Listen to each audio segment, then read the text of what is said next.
The judge's stamp echoes like a gunshot through my ribs. Dad's name vanishes in a puff of ink and smoke, and suddenly I'm nobody's daughter. Yesterday I was frosting his birthday cake, laughing at his terrible marine jokes, while Mom kept staring at my baby photos like she was counting my fingers for the first time. Now I'm watching the only father I've ever known dissolve into courthouse air, and my real one, this stranger with my eyes, is somewhere in these halls, waiting to claim me. I traded my entire childhood for a piece of paper that's already curling into ash. I still keep Dad's coffee mug in the dish rack, the one with the faded eagle globe and anchor, because Mom hates when I put it away. Every morning she hums while she scrambles eggs, same off-key tune from when I was 6, and I sit at the same wobbly stool counting the stripes on the wallpaper like they're prison bars I'm too comfortable to leave.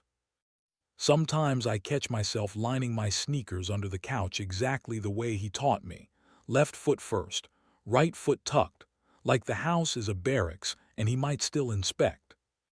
Mom pretends not to notice, but I see her pause, spatula midair, watching the empty doorway as if a shadow in camos might step through and demand to know who left the fridge open.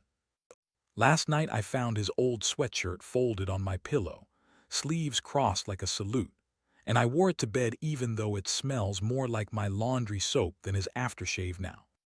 I tell myself rituals keep a family breathing, that routine is just love on a timer, but when the porch light flickered at 3, I still counted the seconds between pulses, 1 Mississippi, 2 Mississippi, until I remembered he's not coming home to fix it. I keep rewinding these small, ordinary moments, afraid that if I let them play forward I'll notice the frame where his face should be is already blank, and the only thing holding us together is an empty mug and a song neither of us can finish. My fingers found the envelope wedged behind Dad's Purple Heart, the paper thick like it had been waiting to cut me. The seal cracked with a sound too loud for the living room, louder than Mom's breathing behind me, louder than the birthday balloon still bobbing in the corner. I told myself it was nothing, just another certificate, maybe a savings bond, maybe a letter he forgot to give me when I turned 18 last year. But the paper shook, and I didn't know if it was my hands or the thing itself trying to get away. The name typed across the top wasn't his. Not the man who taught me how to tie my shoes left-handed so I wouldn't feel clumsy. Not the man who smelled like cedar and gun oil and carried me on his shoulders until I was too old to admit I still wanted it. A stranger's name sat there, black and final, like it had always belonged to me. I couldn't get air past the date, my birthday, same as always, but the rest was wrong, all of it, like someone had rewritten me while I wasn't looking. I think I dropped it, or maybe I just stared until the letters blurred. My tongue tasted like metal, like I'd bitten something I shouldn't have. I didn't hear Mom walk in, but suddenly she was there, her shadow stretching across the metals, across my chest, across the name I didn't know. The silence felt like falling, like that second before you hit the ground and you're not sure if you'll wake up. I wanted to ask who he was, this name that replaced the only father I remembered. I wanted to scream or run or fold the paper back into the envelope and pretend I never saw it. But I just stood there, breathing like I'd forgotten how, while the stranger's name stared up at me like it knew I'd been living someone else's life. I told myself it was simple math. Erase the name, erase the danger. One sheet of paper, one match, one lung's worth of smoke. When the clerk stepped away, I slid the forgery in, watched the judge's rubber mallet fall like a gavel on my heart, and felt the relief hit so hard my knees nearly buckled. That's it, I thought, worst part, over. Dad, my dad, would never know I'd seen the stranger's signature curled like a poison vine across the real certificate. Mom would stop crying into dishwater when she thought I couldn't. We could go back to decorating his cake with that awful plastic marine emblem and pretending yesterday's ghosts were just frosting fumes. I even managed a shaky laugh while the bailiff escorted me to the lobby, ashes still warm in the courthouse fireplace behind me. I pictured the name crumbling into red flakes. Powerless, story ended. My hands finally stopped trembling enough to text Mom that I'd meet her at home. Bring ice cream. Everything's fixed. Then the security guard tightened his grip on my elbow, and I glanced back one last time. That's when I saw her, my mother, standing way too close to the man whose name I just burned. Same stranger who'd signed my college fund last month with a polite smile. She was holding his hand like it was the most natural thing in the world, and he was looking at me like he'd been waiting 18 years for this exact moment. My easy ending cracked right down the middle, and the relief I'd tasted turned metallic, like blood in a cut I didn't know I had. I thought destroying the paper would bury the truth. Instead, it feels like I just opened the door and invited the truth inside. I watched the judge's rubber stamp come down thud, like a coffin lid. The name I grew up with smears into a black bruise, and the sheet I slipped in catches the edge of his blotter, slides, disappears into the metal tray marked to be shredded. 5 minutes later, I'm in the marble hallway, holding the empty folder they handed back, pretending it still weighs something. My pulse is so loud I swear the bailiff can hear it. I tell myself it's done, the lie is official, Dad is legally erased. But the paper isn't even cold yet, and already the truth is clawing inside my ribs, sharper than the courthouse air.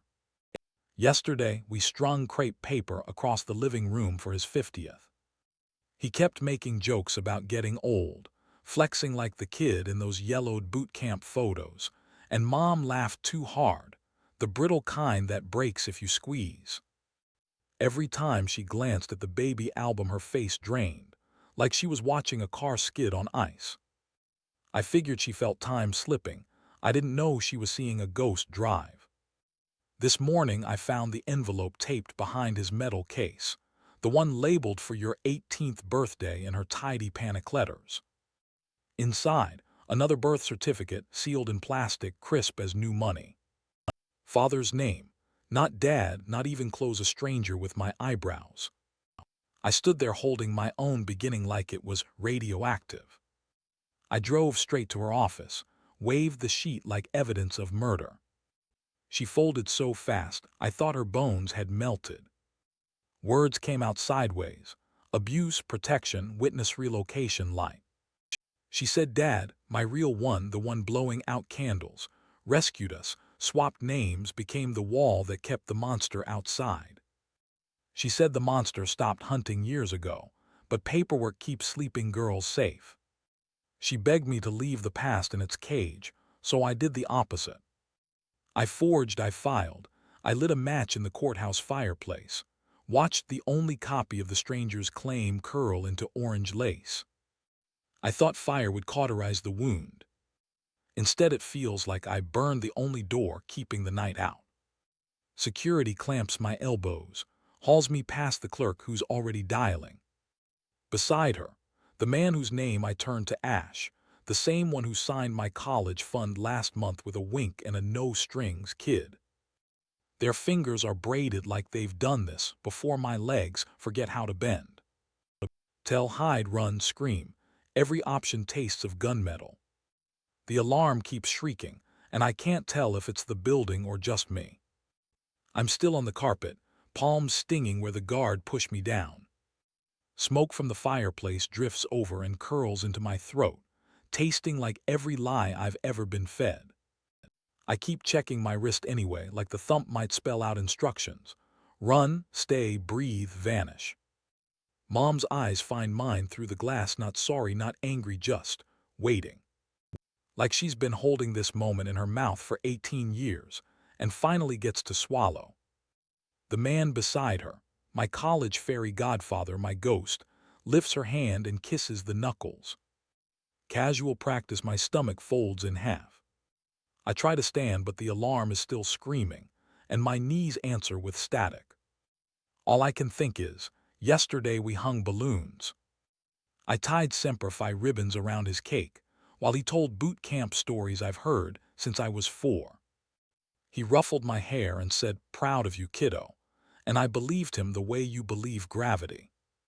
How do you sue gravity for fraud? The envelope. Ashes swirl past my shoes. One gray flake lands on the toe of my sneaker, still warm. I wonder if it's the corner that held my real last name, or the stranger's first, or the ink that said father. I don't brush it off, I let it sit there, a tiny grave marker.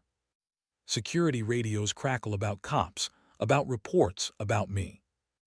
I should bolt, but my feet are busy remembering the size 9 prints Dad left in the hallway every morning before PT. Are those prints even his? Were they ever? My chest starts doing that hiccup thing right before the ugly cry, and I bite the inside of my cheek until iron shows up. Not here, not yet. Mom steps closer to the door.